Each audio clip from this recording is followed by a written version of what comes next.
Oke, lanjut. Berikutnya yaitu adalah sifat aridah atau sifat aradiyah, sifat yang tidak asli. Yang sebelumnya kita sudah ambil adalah sifat yang asli. Nah, sekarang kita masuk ke sifat yang tidak asli seperti at-tafkhim dan tarqiq. Tafkhim, tarqiq, izhar, idgham itu adalah sifat yang tidak asli atau kadang-kadang ada, kadang-kadang tidak ada. Ya. Tafkhim, kita mulai dari tafkhim dulu. Tafkhim itu adalah tebal ya, tebal.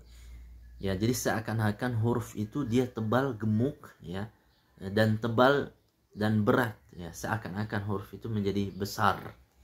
Ya, makanya disebut dengan tafkhim itu taghliz ya. As-siman, siman ya, membesarnya huruf gemuk seakan-akan. Oh, bukan berarti hurufnya kecil jadi gemuk ya. Enggak, maksudnya di suaranya sebenarnya ya. Jadi suara kita itu kayak besar dan tebal seperti itu suara kita ketika kita mengucapkan huruf tafkhim. Nah, caranya bagaimana? Caranya itu adalah kita arahkan suara kita ke atas ya. Misalnya ketika kita mengucapkan kho, qaf misalnya ko. Jadi suara kita itu diarahkan ke atas, ke langit-langit ya, ke langit-langit, kemudian menyebar ke bawah. Mirip dengan orang yang ketika dia teriak di dalam goa. Ketika dia teriak di dalam goa, itu ada suara pantulan kembalinya kan? Suara pantulan itulah yang mirip dengan tafkhim. Ya. So. Yes. Setiap huruf isti'la tafkhim dan tidak setiap huruf tafkhim isti'la. Itu kaidahnya. Setiap huruf isti'la pasti huruf tafkhim. Khusadaq tingkil itu huruf isti'la pasti tafkhim.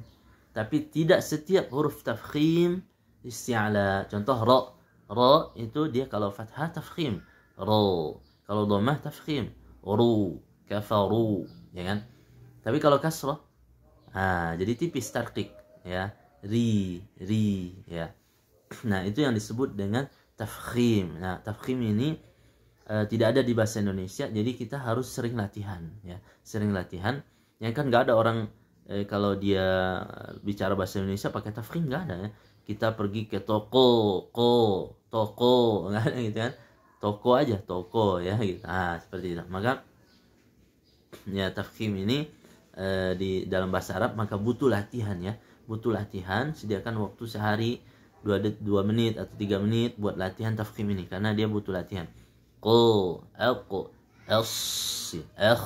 Ya kan, ya, so ya, seperti itu dilatih terus, didengarkan lagi, latih lagi, dengar lagi, seperti itu tiap hari sampai benar-benar bisa di tafkhim ini.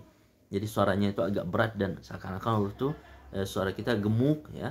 Seakan-akan huruf itu gemuk, dia jadi berat dan jadi tebal seperti itu. Nah, lawannya yaitu tarqiq ya, suara kita biasa saja, tidak ya, seakan-akan huruf itu kurus ya, dari nahafa. Kan dia kurus, contoh misalkan ma, ba, ta, sa, ja, ha ya kan. Zal, za gitu. Biasa gitu. Enggak mesti harus zo ya. To ya, enggak gitu. Ta biasa. Ja, ha, sa ya kan. Sya ya. Ba terus apa lagi, huruf dan lain sebagainya, huruf ya selain dari huruf yang disebutkan tadi ya. Termasuk juga lam ya. Lam itu tarqiq kecuali dia lafzul jalalah. Kecuali kalau lafzul jalalah sebelumnya dhammah, sebelumnya fathah. Innallah, itu tebal juga. Abdullah tebal juga. Wa fakhimil lam min ismillahi an fathin wa dhammin ka'abdullahi. Abdullah, sebagaimana Imam Al-Jazari mengatakan di Jazariyahnya ya. Nah, maka lam itu dia kadang tipis, kadang tebal, tergantung keadaan. Cuman keadaan dia yang paling banyak adalah tipis gitu. Nah, sedangkan kalau dia lafzul jalalah sebelumnya fathah tebal. Innallah, sebelumnya dhammah tebal juga. Abdullah. Sedangkan kasrah dia tipis. Lillah. lillah, nggak boleh lillah, lillah salah, lillah, lillah, lillah.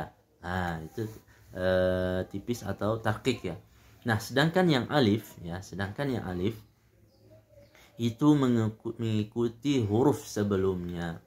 Alif mengikuti huruf sebelumnya. Kalau huruf sebelumnya adalah huruf tebal, maka alif juga harus tebal. Kalau huruf sebelumnya adalah tipis, maka alif juga harus tipis. Contoh, qala. Qala itu alif sebelum alif, qa. Sebelumnya qaf yaitu tebal, maka alif juga harus tebal. Qala. Qala. Nah, maka salahlah orang yang bilang bahwa alif itu selalu tarqiq, selalu tipis, salah.